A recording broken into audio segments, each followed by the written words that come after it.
유럽을 순방 중인 이재명 대통령이 유럽연합 지도부와 정상회담을 가졌습니다. 양측은 한반도의 완전한 비핵화 의지를 재확인하고 북한과 러시아의 불법적 군사협력을 규탄했습니다. 국방부와 방송미디어통신위원회가 장병 AI 활용 역량과 디지털 윤리의식을 높이기 위해 업무 협약을 맺었습니다. 찾아가는 AI 미디어 교육과 불법 도박 예방 프로그램 등이 추진될 전망입니다. 해군이 마라도함에서 제22회 함상 토론회를 열고 미래 해양 안보 전략을 논의했습니다. 토론회에선 AI 전투 역량 강화와 핵 추진 잠수함 사업이 주요 의제로 다뤄졌습니다. 시청자 여러분 그리고 국군 장병 여러분 안녕하십니까? KFN 국방뉴스 시작합니다. 이재명 대통령이 EU 지도부와 함께 북한을 절대 핵 보유국으로 인정할 수 없다며 한반도의 완전한 비핵화에 대한 의지를 재확인했습니다. 양측은 또 러시아의 우크라이나 침략 전쟁에 대한 북한의 지원과 북러의 불법적 군사 협력을 강하게 규탄했습니다. 김철한 기자입니다. 유럽을 순방 중인 이재명 대통령이 현지 시간 10일 벨기에 브뤼셀에서 안토니우 코스타 EU 정상회의 상임의장, 우르줄라 폰데어 라이엔 EU 집행위원장과 정상회담을 했습니다.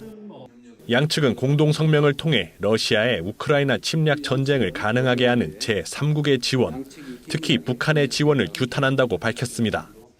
또 러시아와 북한 간 불법적인 군사협력을 강력히 규탄하며 양국이 관련 활동을 즉각 중단하고 유엔 헌장과 유엔 안전보장이사회의 모든 관련 결의를 준수할 것을 촉구했습니다. 공동성명에서는 북핵 불용에 대한 국제사회의 단호한 입장도 강조됐습니다. 한국과 EU는 북한의 핵과 탄도미사일 프로그램에 대한 심각한 우려를 표명하고 유엔 안보리 결의에 부합하는 한반도의 완전한 비핵화에 대한 의지를 재확인했습니다. 특히 북한은 핵 확산 금지 조약상 핵 보유국으로 결코 인정되지 않을 것이며 그와 관련한 어떠한 특별한 지위도 가질 수 없다고 명시했습니다.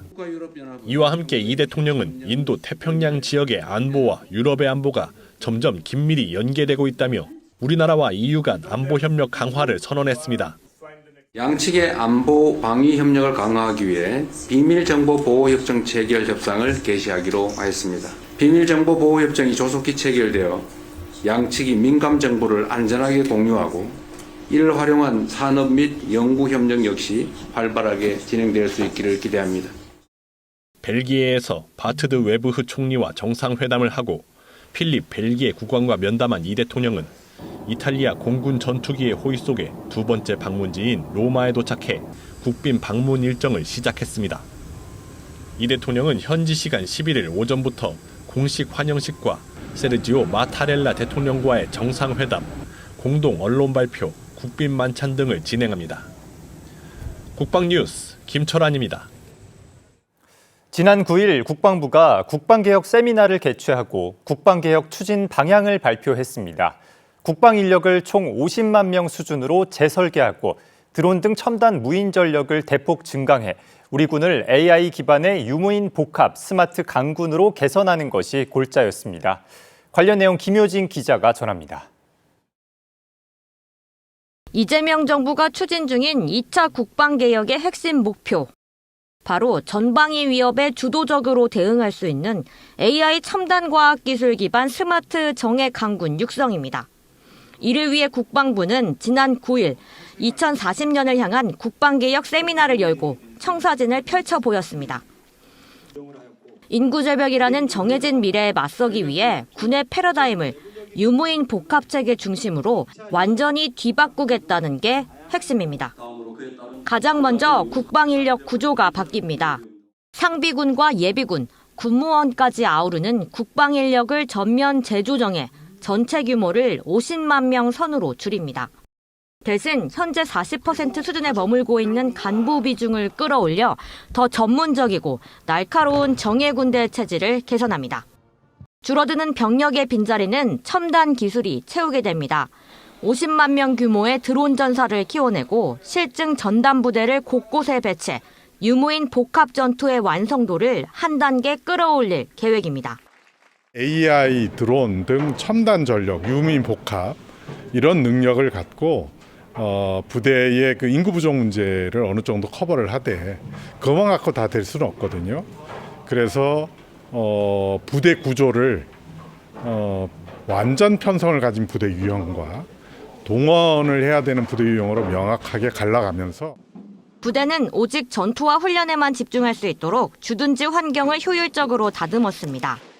최전방 GP와 GOP, 주요 군항시설의 경계작전을 AI 시스템으로 전환해 물 샐 틈 없는 감시와 병력 절감이라는 두 마리의 토끼를 동시에 잡는 겁니다.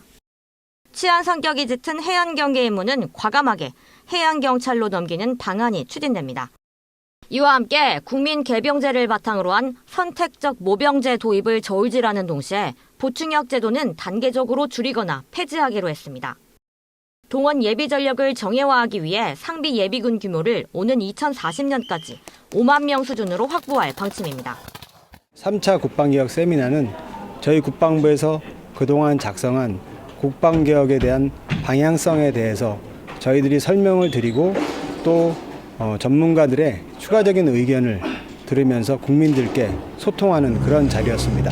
금일 제시된 다양한 의견들을 검토하여 올해 7월까지 국방개혁 기본계획에 대한 내용을 잘 정리할 예정입니다. 인구절벽이라는 거대한 전환기 앞에선 우리군. 첨단 과학기술을 날개 삼아 질적 도약에 성공할 수 있을지 주목됩니다. 국방뉴스 김효진입니다. 국방부와 방송미디어통신위원회가 장병들의 AI 활용 역량과 디지털 윤리 의식을 높이기 위해 손을 맞잡았습니다.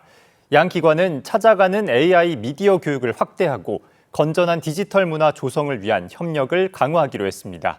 신소진 기자입니다. 국방부와 방송미디어통신위원회가 올바른 디지털 시민 양성을 위한 업무 협약을 체결했습니다. 이번 협약은 지난 2019년 체결한 업무 협약을 AI 기술 발전 등 변화한 디지털 환경에 맞춰 개정한 것으로 장병들의 AI 활용 역량과 디지털 윤리의식을 높이기 위해 마련됐습니다. 양 기관은 앞으로 군장병을 대상으로 찾아가는 AI 미디어 교육을 확대하고 AI 활용 능력 향상과 미디어 리터러시 교육을 강화할 계획입니다. 또한 불법 도박 예방 교육과 건전한 디지털 문화 조성을 위한 다양한 프로그램도 함께 추진할 예정입니다. 안규백 국방부 장관은 AI와 디지털 환경 변화에 대응하기 위해 사회와 군이 함께 노력해야 한다고 강조했습니다. 6월달이 호국 보훈의달입니다. 우리 장병들한테 여러 가지 유해 또 페이크 이런 것들을 예방 교육하고 지도하기 위해서 이렇게 방문하신 점에 대해서 깊은 감사와 신뢰의 말씀을 드립니다. 안 장관은 또 군에서 나타나는 여러 문제 역시 사회의 연장선상에 있는 만큼 건강한 디지털 환경 조성을 위해 사회 전체의 관심과 노력이 필요하다고 말했습니다. 그러면서 이번 협약이 장병들의 올바른 디지털 시민의식 함양은 물론 더욱 건강한 병역 문화 조성에도 도움이 될 것으로 기대했습니다.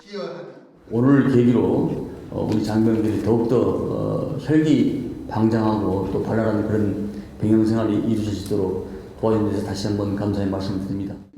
국방부와 방송미디어통신위원회는 앞으로도 AI 시대에 필요한 디지털 역량과 윤리의식을 갖춘 장병 양성을 위해 협력을 이어갈 방침입니다. 국방뉴스 신소진입니다. 해군이 미래 해양 안보 전략을 논의하는 함상 토론회를 열었습니다. 군을 비롯한 전문가들은 AI 전투 역량을 강화해야 한다고 입을 모았는데요. 핵추진 잠수함 사업과 관련해선 해양 안보와 국가 산업의 핵심 동력이 될 거라고 기대했습니다. 박인배 기자입니다. 해군의 22번째 함상 토론회가 11일 대형 수송함 마라도함에서 열렸습니다. 토론 내용의 핵심은 인공지능 AI입니다. 군을 비롯한 전문가들은 AI 대전환 시대 속 해양 안보 전략과 국가 해양력 발전 방안을 논의했습니다. 드론과 무인 체계, 전자전, 정밀 타격을 중심으로 한 네트워크 중심전의 양상을 보이는 현대해전. 우리 해군이 AI와 무인 체계 기반의 작전 개념을 발전시켜 나가는 배경입니다. 네, 이번 함상 토론회는 급변하는 글로벌 해양안보 환경에 맞춰 첨단 과학기술 기반의 강한 해군을 건설하기 위해 마련되었습니다. 오늘 토론회에서 제시된 다양한 의견을 수렴하여 AI 기반 유무인 복합 전투 능력이 더욱 발전될 수 있도록 노력하겠습니다. 토론자들은 AI 기반의 해양 영역 인식도 주요 의제로 다뤘습니다. 단순한 감시 체계를 넘어 분쟁 예방과 위기 관리 등의 핵심 전략으로서 그 역할에 주목했습니다. 유무인 복합 전투 체계 운용 전략 발전과 AI 전투 역량 강화 노력도 강조했습니다. 이와 함께 조선 산업 경쟁력과 해군력 건설, 국가 해양력 발전의 연계 필요성을 제기했습니다. 북한의 핵미사일 위협에 대응하는 핵추진 잠수함을 안정적으로 확보하기 위해 전략적 접근이 중요하다는 의견도 나왔습니다. 외교적, 제도적 기반과 기술 확보, 안전관리 체계 구축이 함께 뒤따라야 한다는 겁니다. 최근 정부에서 발표한 핵추진 잠수함 사업인 장보고 N 사업은 대한민국의 해양 안보 역량을 더욱 강화하고 조선, 해양방산 등 국가 산업 구조 고도화를 견인하는 핵심 동력이 될 것입니다. AI 기술을 중심으로 해양 환경이 빠르게 변화하고 있는 가운데 우리 해군 역시 미래 해양 작전 고도화에 속도를 내고 있습니다. 국방뉴스 박인배입니다.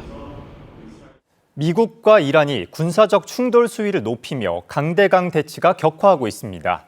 휴전과 종전 협상이 교착 상태에 빠진 가운데 호르무즈 해협 봉쇄까지 선언되면서 중동 정세가 다시 중대 분수령을 맞고 있습니다. 송민화 기자입니다. 미 중부사령부가 현지 시간으로 10일 이란 내 여러 목표물을 상대로 추가 공습을 단행했다고 밝혔습니다. 트럼프 대통령이 백악관에서 이란을 더욱 강하게 다시 타격할 것이라며 추가 공세 의지를 밝힌 지 5시간 만입니다. 다만 공격 대상이 된 구체적인 시설이나 지역에 대해서는 공개하지 않았습니다. 미국은 이번 공격이 이란의 지속적인 도발에 대한 자위적 대응이라는 입장이지만 이란의 종전 합의를 압박하기 위한 의도도 있다는 점을 분명히 했습니다. 피트 헤그세스 미 전쟁부 장관은 이날 플로리다 템파의 맥딜 공군기지에서 기자들과 만나 폭탄으로 협상해야 한다면 우리는 폭탄으로 협상할 것이라고 경고했습니다. 이에 맞서 이란은 호르무즈 해협을 전면 폐쇄하고 모든 선박의 통항을 금지한다고 발표했습니다. 이란군은 해협을 통과하려는 선박에 대해 발포하겠다고 했으며 실제 사격도 이루어졌다고 주장했습니다. 이번 사태는 지난 8일 이란의 드론 공격으로 미군 아파치 헬기가 격추된 이후 미국이 보복 공습에 나서면서 촉발됐습니다. 최근까지도 간헐적인 무력 충돌을 주고받은 미국과 이란은 여전히 휴전은 유효하다는 입장이지만 호르무즈 해협 봉쇄와 계속되는 군사 충돌이 겹치면서 휴전 체제가 또다시 고비를 맞고 있습니다. 국방뉴스 송민아입니다. 6월 호국 보훈의 달을 맞아 한미 장병들이 6.25 참전 용사들에게 감사의 꽃을 전달하고 전적비 정비에 나섰습니다. 장병들은 전적비 곳곳을 가꾸며 참전 용사들의 희생과 헌신을 되새겼습니다. 이채원 기자의 보도입니다. 흰 장갑을 나눠 낀 한미 장병들이 6.25 전쟁 전적비 구석구석을 깨끗하게 닦아냅니다. 전적비를 가꾸는 손길엔 나라를 위해 헌신한 이들에 대한 감사의 마음이 담겼습니다. 10일 동두천 자유수호 평화박물관에서 제3회 2026년 영웅과 함께 고고고 행사가 열렸습니다. 동두천시 제향군인회가 주관한 이번 행사엔 미 2사단 한미연합사단 장병 40여 명과 지상작전사령부 장병 20여 명, 제향군인회와 동두천시장 등 240여 명이 참석했습니다. 6월 호국보훈의 달을 맞아 열린 이번 행사는 나라를 위해 헌신한 참전 용사들의 희생을 기리고 감사의 마음을 전하는 자리로 마련됐습니다.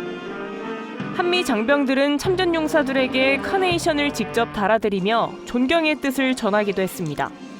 오늘 월남전 용사분들과 그리고 6.25 전쟁 참여하셨던 용사분들을 직접 뵈고 카네이션도 전달할 수 있었던 정말 영광스러운 기회라고 생각합니다.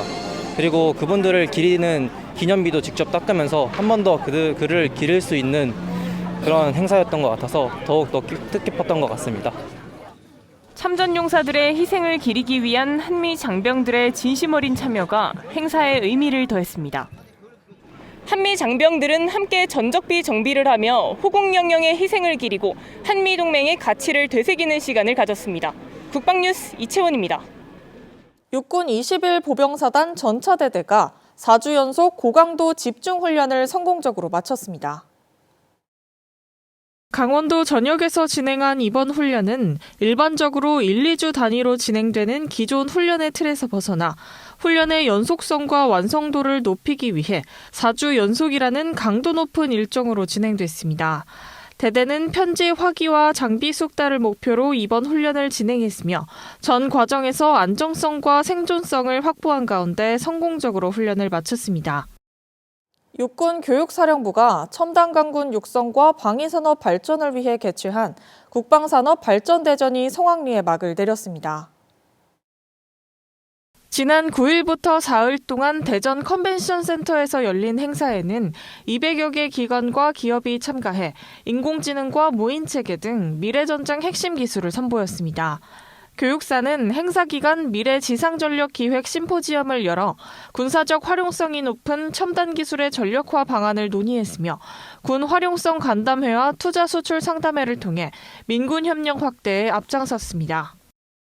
육군 수도 기계화 보병사단이 부사관들의 소부대 전투기술 지도 능력과 교육훈련 전문성 향상을 위한 소부대 전투기술 교관 경연대회를 개최했습니다. 지난 1일부터 닷새 동안 진행된 대회에선 각 부대 우수 교관들이 참가해 표준 교환 숙지부터 교육계획 수립, 행동화 평가 등을 통해 교육훈련 수행 능력을 겨뤘습니다. 특히 K1A2 전차와 K21 장갑차, 교육용 드론 등을 활용한 실전형 평가가 진행됐으며 교관과 장병들이 한 팀이 돼 교육을 실시하는 방식으로 지도력과 교육 효과를 검증했습니다. 수기사는 대회 영상을 교보제로 제작해 활용할 예정이며 우수 참가자에게는 사단장 상장과 군단 경연대회 출전 자격을 부여할 계획입니다.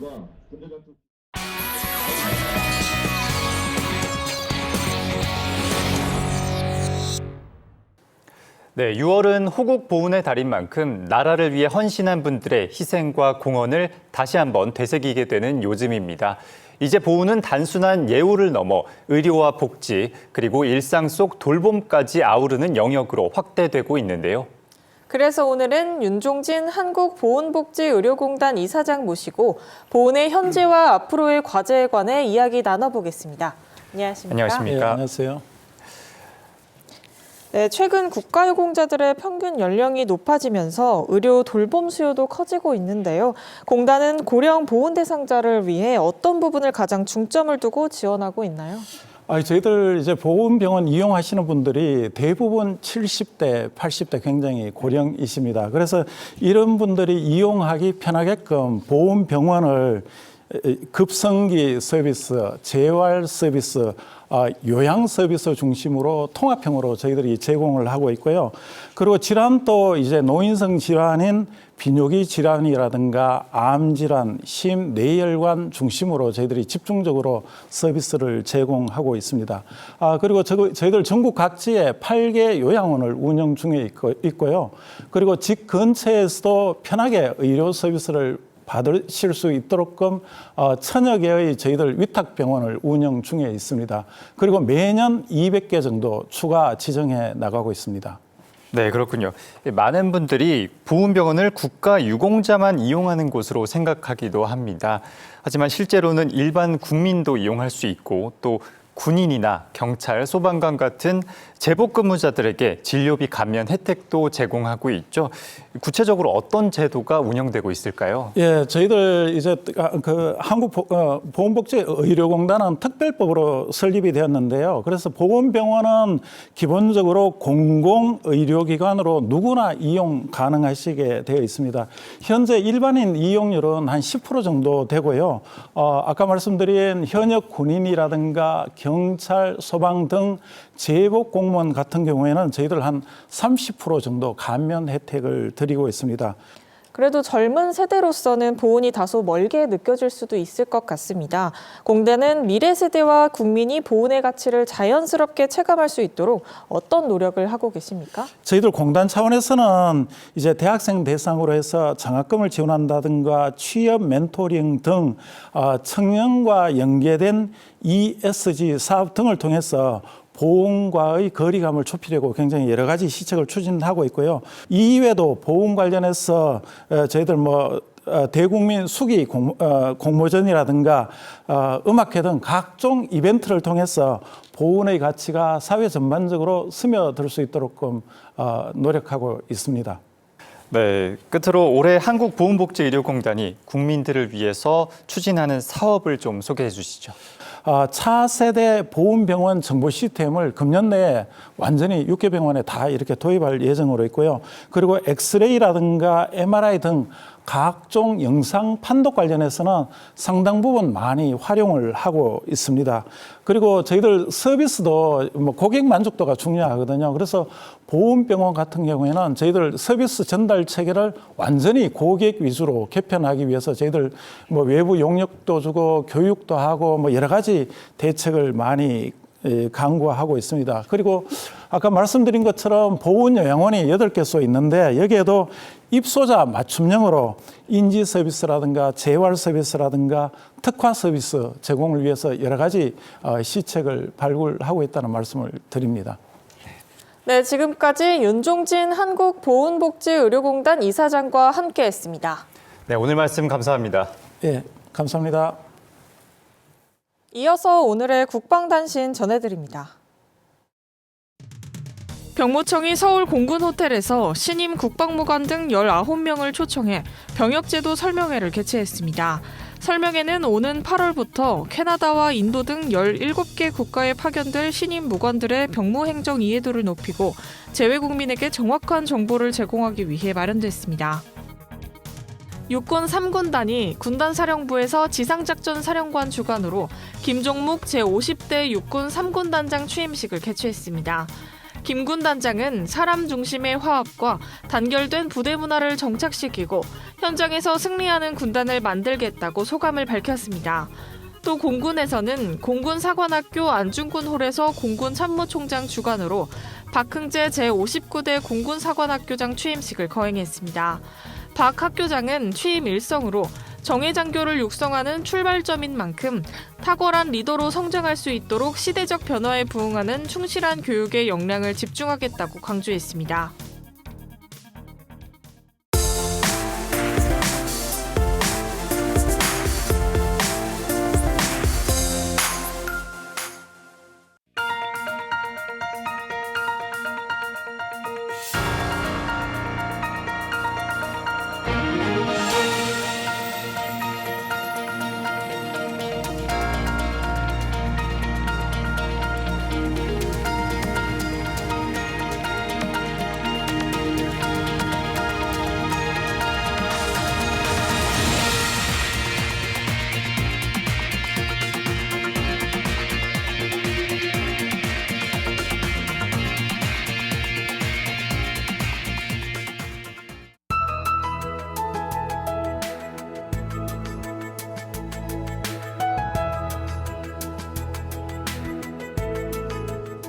기상정보입니다.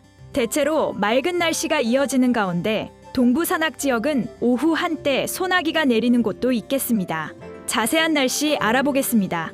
내일 예보입니다. 전국이 대체로 맑은 날씨를 보이겠으며 동부 산악 지역은 오후 한때 소나기가 예상됩니다. 내일 아침 최저기온은 서울 16도, 원주는 14도로 예상되며 한낮 최고기온은 서울 28도, 대구는 31도로 예상됩니다. 주간 기상 전망입니다. 주말부터 다음 주 화요일까지 대체로 맑은 날씨가 이어지겠습니다. 다만 대기 불안정으로 오후에는 소나기가 내리는 곳이 있겠고 일요일에는 구름이 많은 날씨가 예상됩니다. 이상 공군 기상단 제공 기상정보였습니다. 이것으로 KFN 국방뉴스를 마칩니다. 시청해주신 여러분 고맙습니다.